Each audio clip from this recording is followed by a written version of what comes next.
រួចផុតចាកវត្តទុកបានសំដៅទៅលើមគ្គដែលការពារសត្វមិនឲ្យធ្លាក់ទៅកាន់អបាយភូមិបានហ្នឹងគឺមានពិតប្រាកដព្រះនិព្វានដែលរងាប់នៅសង្ខារទាំងពួងដែលជាបរមសុខហ្នឹងមានពិតប្រាកដយកព្រះធម៌នឹងឯងជាទីពឹងទៅបងអញ្ចឹងស្គាល់ធម៌ណាបើពាក្យថាធម៌ប្រែថាទ្រទ្រង់នៅសត្វមិនឲ្យធ្លាក់ទៅកាន់អបាយភូមិធម៌ណាដែលការពារសត្វមិនឲ្យធ្លាក់ទៅកាន់អបាយភូមិមគ្គផលនិព្វានណាឬថែមមួយទៀតគឺបរិយត្តិធម៌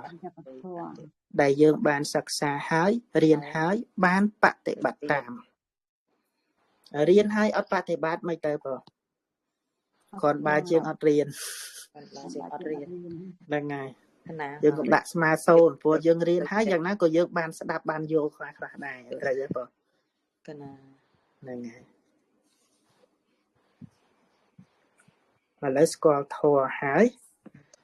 នៅក្នុងពធយើងហ្នឹងគឺយើងនមស្ការនៅព្រះធម៌ហើយនិងព្រះសទ្ធម្មខុសគ្នាឯបងព្រះសទ្ធម្មពីរនៃខុសគ្នាព្រះធម៌និងព្រះសទ្ធម្មដូចគ្នាឬក៏ខុសគ្នាបងខុសគ្នាលោកចាគ្នាលោកចាដូចគ្នាទេបងចេះធម៌ហើយនិងសទ្ធម្មដូចគ្នាទេដូចថាព្រះពុទ្ធព្រះសម្មាសម្ពុទ្ធដូចគ្នាឬក៏ខុសគ្នាអាចយល់លោកចាព្រះធម៌ព្រះសទ្ធម្មកណាថាព្រះសម្មាសម្ពុទ្ធដល់ព្រះធម៌គឺព្រះធម៌ពងរៀននេះមិនថាដូចគ្នាលោកចាហ្នឹងហើយសួរល្អបងឥឡូវស្មាសួរបកទៅវិញព្រះពុទ្ធហើយនិងព្រះសម្មាសម្ពុទ្ធផ្សេងគ្នាព្រះពុទ្ធដូចគ្នាលោកចាដូចគ្នាទៀតហ្នឹងនៅតែពុទ្ធដដែលទេ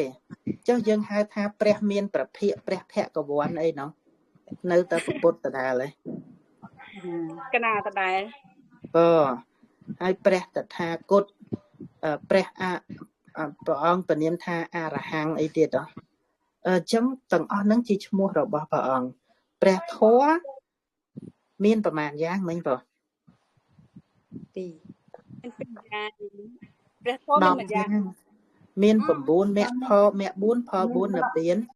1បរិយត្តិធម៌មួយទៀតបរិយត្តិធម៌មួយទៀតអញ្ចឹងមាន10យ៉ាងចុះអញ្ចឹងព្រះធម៌ទាំង10យ៉ាងនឹងឯង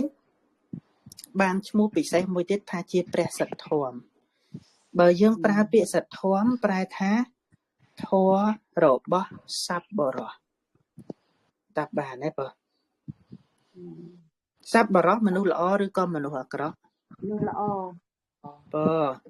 សប្បុរសមានច្រើនកម្រិតណាបងតែសប្បុរសនៅក្នុងទីនេះប្រែថាបុគ្គលអ្នកស្ងប់ចាកបាបទុច្ចរិតស្ងប់ចាកបាបសប្បុរសអ្នកមិនធ្វើនៅបាបទុច្ចរិត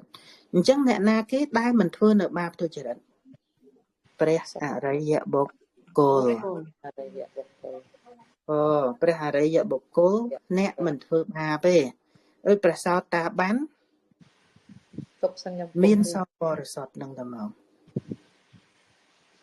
អញ្ចឹងណាបងនៅពេលដែលយើងនិយាយដល់សប្បុរសសំដៅថាមនុស្សល្អមនុស្សដែលមិនធ្វើបាបមនុស្សដែលមិនធ្វើបាបបទជនយើងក៏មិនធ្វើបាបដែរពេលខ្លះត្រូវអត់តែសប្បុរសនៅក្នុងទីនេះគឺព្រះអរិយបុគ្គលដែលលោកមិនធ្វើបាបព្រោះលោកនឹងមានគុណដ៏វិសេសមានគុណដ៏វិសេសហ្នឹងគឺគេវិញបងមគ្គផលដែលលោកបានត្រាស់ដឹងនឹងឯងបងគុណវិសេសគឺមគ្គផលនិព្វានដែលលោកបានសម្រេចហើយបានត្រាស់ដឹងហើយនឹងឯងយើងអត់ទាន់បានមគ្គផលទេតែសោតាបានមគ្គផលណាបងបានលោកចាសកតាគាមីបានមគ្គផលនៅបានហើយលោកចាបានអនាគាមីក៏បានមគ្គផលព្រះអរហន្តក៏បានមគ្គផលចឹងណាបងអញ្ចឹងមគ្គផលហ្នឹងរបស់អ្នកណាគេមិនរបស់អរិយបុគ្គលទាំងអស់ហ្នឹងវិញអរិយទាំងហ្នឹងទាំង8ពួកហ្នឹង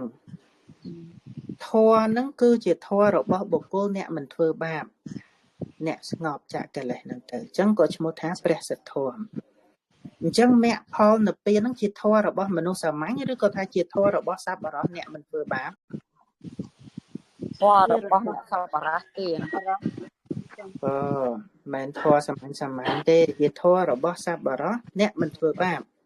ត្រូវចាំអញ្ចឹងទៅបងពេលណាអត់ឆ្លើយអាចបិទសំឡេងចឹងក៏បានដែរបើរៀនកងសំឡេងតិចបធម៌នៃទី2ធម៌ទាំង10យ៉ាងនោះឈ្មោះថាព្រះសទ្ធមដែរព្រោះជាធម៌ដែលបណ្ឌិតសរសើរជាធម៌ដែលគួរដល់ការសរសើរអញ្ចឹងណាបងគួរដល់ការសរសើរហ្នឹងដោយសារអីដោយសារប្រកបដោយគុណមានស្វាខាតធម៌ជាដើមដែលជាធម៌មិនគួរដល់ការតេះដៀលមគ្គផលនិព្វានគួរសរសើរឬក៏គួរតេះដៀលបងគួរសរសើរលោកចា៎អញ្ចឹងយើងត្រូវដឹងថាមគ្គផលនិព្វានឈ្មោះថាសទ្ធមព្រោះជាធម៌ដែលគួរសរសើរមិនគួរតេះដៀលយល់បានទេអញ្ចឹងសរុបសទ្ធមពីនៃនេះវិញព្រះសទ្ធមមានន័យថាជាធម៌របស់សប្បុរសអ្នកមិនធ្វើបាបដែលឈ្មោះថាព្រះសទ្ធមព្រោះជាធម៌ដែលគួរសរសើរមិនគួរតេះដៀលយល់បានទេទៅសេដូចវែងតែន័យខ្លីមួយឯងតោះសុំអ្នកណាគេឆ្លើយបាសិកាវណ្ណនេះឯងមិនបែរសំឡេងប្រាប់លើហ៎បងបាសិកាវណ្ណីបើកសំឡេងបានមិនណាឆ្លើយអត់ចេះហ៎មិនកូនគាត់បានស្ដាប់ព្រោះញោមជួយឆ្លើយ